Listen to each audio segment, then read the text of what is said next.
Kalpakshaye punastani kalpado visijam maham. Now this verse we have been discussing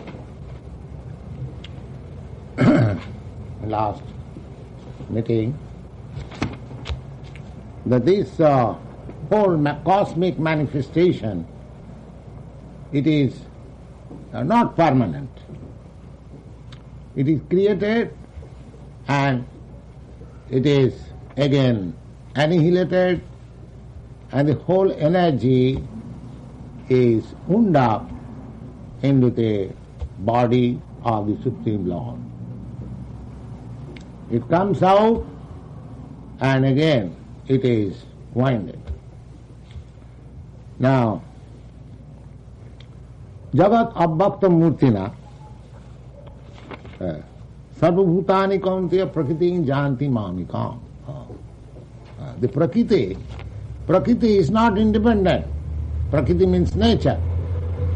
It is dependent on the Supreme Lord.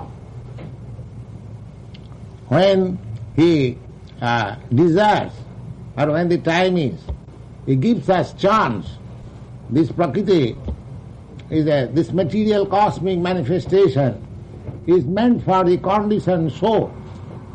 We are all conditioned souls. So, this manifestation is given a chance so that we can return back to the eternal Prakriti or eternal nature. Otherwise, this Prakriti, bhutta bhutta praliyate, as we have studied in the 8th chapter, it is created, it is maintained, and it is annihilated. Kalpakshaye punastani kalpado sijjamam. See, each creation is called a kalpa, and each after kalpa, after similar years, one kalpa that is not possible for us to calculate how many years, but some idea is given in this Bhagavad-gītā that suppose the kalpa exists for so many years, and as we have got calculation of the day of the year, that is 365 days in a year. So the duration of one day is given in the Bhagavad-gītā as 43,000,000 of years into 1,000. That is the calculation of one day of the whole cosmic creation. Now, we are concerned how to get out of this temporary life. We are hankering after eternal life. How to get out of this temporary life? That should be our problem. There is no use calculating for how many years one kalpa, one duration of this cosmic manifestation is maintained. But our concern is that whether we can get out of these clutches of material nature and get into our spiritual nature and have our eternal blissful life. That is our problem. That we can make solution if we culture the Kṛṣṇa consciousness seriously. Then even after annihilation of this body, we can get into the spiritual nature, and in spiritual nature, and we are also spirit, therefore there is no difference, there is no question of birth and death. That is the problem. Prakritin sam avastabhya visajami punah punah bhutagram imam kristam avasam prakriti vasat. Prakriti vasat. We are completely under the grip of the stringent laws of material nature, and we are repeatedly put into that stringent laws of material nature so that we may come into our consciousness that why we are suffering this repeated birth and death. But we have become so much dull and so much accustomed to this habit, because it is continuing since a very, very long time immemorial. So we have become accustomed. So we don't take it very seriously that why we are dying and why we are getting again body and why we are suffering these miseries. So this is called ignorance. So we are not very serious. Especially in this age, we are not very serious. We think that this is the process of life. No, this is not the process of life. You have got your life. If you like, you can have your life eternal without any birth and death. Just to get rid, just getting out of this material nature. So God creates and annihilates. God says, Kṛṣṇa says, Nachamang tani karmani nivadnati dhananjaya udasinavad asinam asakta tesu karmasu. Now, one may think that such a huge manifestation of the material world, it is once created and again annihilated, that God must be very much concerned about this creation and annihilation. But the Lord says, no. Nachamang tani karmani nivadnanti dhananjaya. My dear Arjuna, all this work is going on automatically. There is no concern about it. Just like a big man, big rich man in your city. He is dismantling so many big houses and again constructing skyscraper. His agents are doing. He has got money, spending. He is sitting nicely. He has no concern.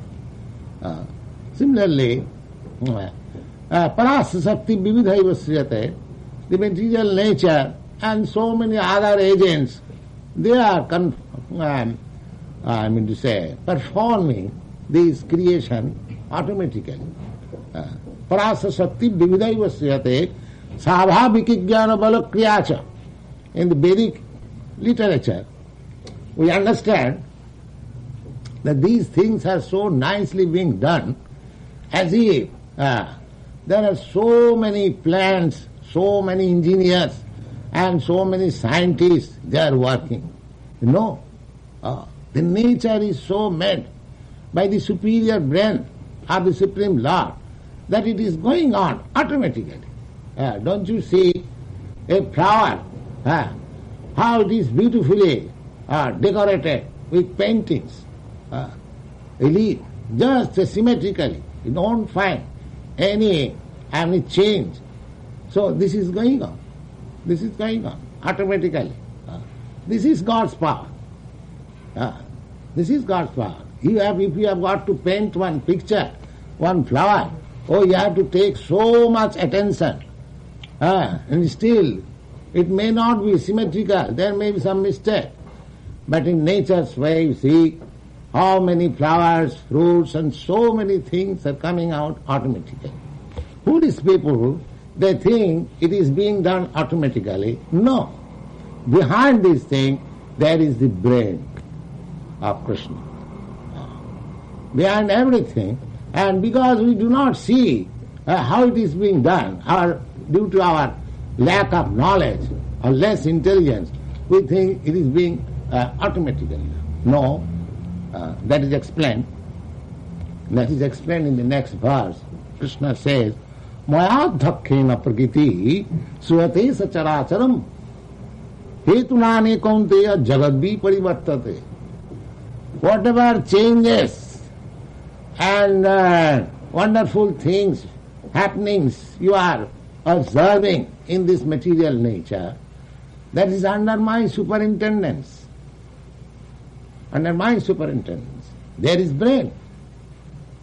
Not without brain. As you cannot see anything in this material world within your experience, everything has got behind everything there is a good brain. Anything. You cannot prove anything that this thing has automatically been done without a brain behind it. Can you give us any solitary example that any wonderful thing has happened without a brain behind it? You cannot say. You cannot give even a single example within your experience. Then how you can say that this material nature, such wonderful things, manifestation, thousands and millions of planets, they are floating in weightlessness in the air. There is no brain behind it. You throw one mechanical Sputnik and there are thousands of scientists working in the laboratory, electronics. They are pushing on the button and everything is recorded. They are a plaything only. The Sputnik is a plaything. If for such a plaything, so many scientists, so many brains are working, do you think such wonderful things are happening without any brain? This is called foolishness. Foolish people will say that they are taking automatically. No, they are not taking place automatically. Here we find in the Bhagavad-gītā, the Lord says, "Maya dhakkena," under my superintendence. So you have to accept it. Unless you prove that anything, any material happenings can take place without a spiritual brain behind it, then you can say, oh, there is no God. There is no God. There is no brain. But you cannot prove anything wonderful without a brain behind it. How can you say that these wonderful happenings in the material nature is going on without any brain behind it? Because we cannot conceive how much big brain that is. Therefore, we set aside, dismiss, there is no brain. Because our brain is teeny, and we cannot think of the same philosophy, frog philosophy, frog's calculation of Atlantic Ocean. Among Manaso Gochara, in the Vedic literature it is said that we cannot describe it by our words. We cannot think of it with our mind. Inconceivable. Inconceivable. Because it is inconceivable, therefore we say it is void. No, this is not void. The ultimate cause cannot be void. How it can be void? Do you think from void something comes out?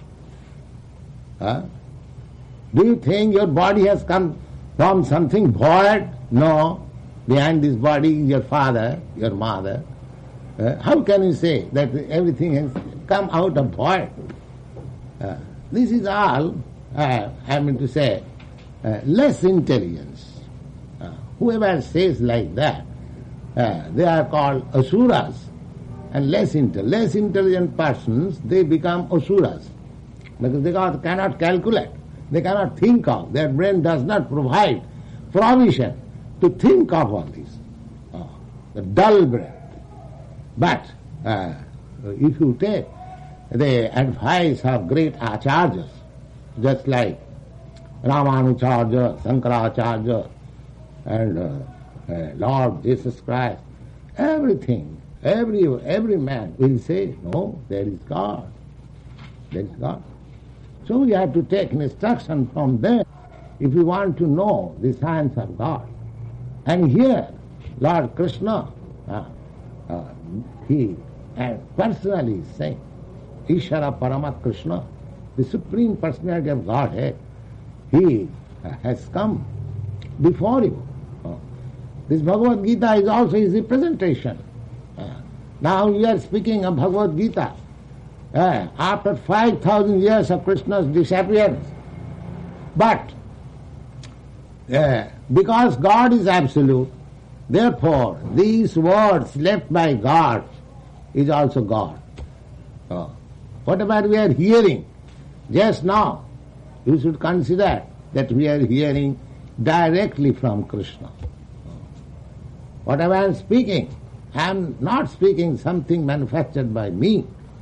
I am speaking the simple words that is left by the merciful Lord in this Bhagavad-gītā. I am speaking to that. He says, Maya-dhakṣena. Maya-dhakṣena prakriti suyate sacharacha. Adhaksha means superintendence. Under my superintendence. Prakriti means this material nature. Suyate. Suyate means producing. What she is producing? She is producing chara-chara. Chara, achara. Chara means which is moving. Just like we are moving. We have got life. And achara, there are many things, achara, that does not move. So two things are there, chara and achara, moving and not moving. And above this, there is God, who is controlling both these chara and achara. There are five things. God, the living entities, this prakriti, the nature, the time, and combined together there is work. So the work is not permanent, it is temporary. But this prakriti is eternal, nature is eternal, God is eternal, you are eternal, and time is eternal. Out of four things, God, living entities, nature, time, and the work. There are this whole material manifestation, whatever you are saying, they are composed of these five things. God, living entity, nature, time, and work. Out of that, four things, God, we living entities, time and nature, they are permanent. This nature is not permanent, but there is another part of this nature that is permanent. And I am permanent, you are permanent, God is permanent, and there is a permanent nature also. So our whole problems will be solved if we can transfer into that permanent nature. Now struggling hard out into this non-permanent nature, like there is a permanent nature. That's when we get parastasmat tu bhava anya bhakta bhaktyat sanatana. Sanatana means eternal. So, you are eternal, I am eternal, God is eternal, and there is a place which is eternal. Why not transfer eternal life? And the modes and the process which help you to transcend place, that is called Sanatana Dharma. When you speak of Sanatana Dharma, and for the Hindus, Sanatana means eternal. And Dharma means occupation. Take to that eternal occupation so that you can be transferred into that eternal kingdom. As is the beginning of that eternal occupation. If you take to this, if you practice this Kṛṣṇa consciousness, eternal occupation, then, as we have already explained in the previous chapters, that at the time of your death, when you leave this body, as soon as you think of these three eternal, Kṛṣṇa eternal, I am eternal, I want to be engaged in eternal, you are at once transferred. It is a very easy thing. You don't require any Sputnik artificially for years together. 25,000 miles you go up. What is 25,000? Panthastu koti satavatsa sampragamya. If you try for millions and billions of years with the force of air and mind, with your Sputnik to reach